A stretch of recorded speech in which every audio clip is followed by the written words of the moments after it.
头这个问，如果你要给御三家买耳机，你会买哪种搭配？是每台主机都单独买一副耳机，还是买一根有线耳机插全部，又或者是压根不用耳机？那么有没有一款无线耳机可以插完3大主机，甚至手机、平板和电脑通吃呢？答案是没有，因为插播的太特殊了，它的无线协议是独家的。但你也别着急走开，今天的 Ultra S 奥西 Vega T 绝对不是一般货色，听我分享真实的感受，你也就会像我一样爱上这副耳机。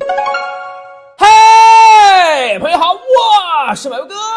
熟这朋友都知道，我平常喜欢戴有线耳机，因为3.5毫米兼容性好，而且零延迟，也不需要充电，所以我个人对无线耳机是很排斥的。哪怕自己的 XS 也是用的官方有线。其实一开始 Ultra S 找我评测时，我内心是拒绝的，因为现在的 TWS 耳机太多了，你不能光在参数上标榜多好，必须要真实感受好。我说你们先给我试试，结果这用发现还真的可以。最近一段时间，我拿它接 NS 玩萨达，接 PS 玩美魔2，接 PC 玩永劫无间，接手机听歌，都把放在抽屉的有线耳机忘了。真正做到多设备切换无感，摆脱有线的束缚，让我习惯成自然。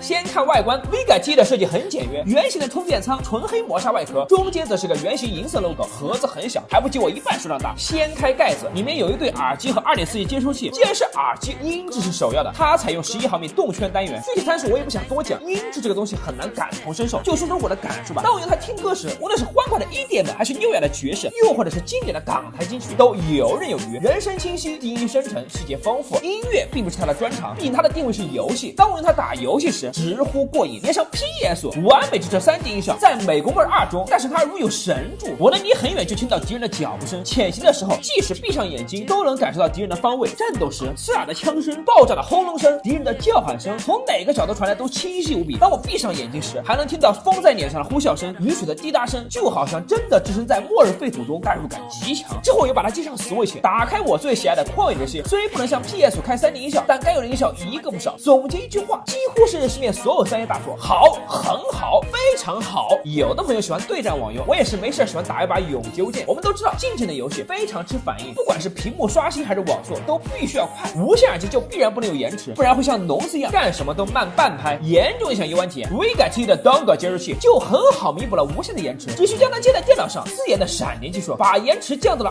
20毫秒，让我在永劫里放心战斗。此外呢，这个 Dongle 接收器还支持2.7瓦的快充，接 Switch 边充边玩，再也不用担心没电了。光 NS 有电也不行啊 ，Vega T 的电池续航足足6个小时，充电仓可以提供24小时电量，只要你够干，它能陪你玩到天亮，丝毫不用担心耳机没电干着急。当然了，最基本的蓝牙也是不能含糊，使用更新的蓝牙 5.2， 几乎任何有蓝牙功能的设备都能连，还能双模同连。2.4G 给 PS 蓝牙负责接听手机电话，让你跟兄弟一起开黑爽玩游戏。哦对了，麦克风很好哦，我还特意问了路人队友，他们都说我的声音很洪亮，中气十足。虽然我觉得很遗憾，但还是要补充一点，那就是不支持Xbox，只能说威尔的协议太死板了，买第3把耳机真的很难受。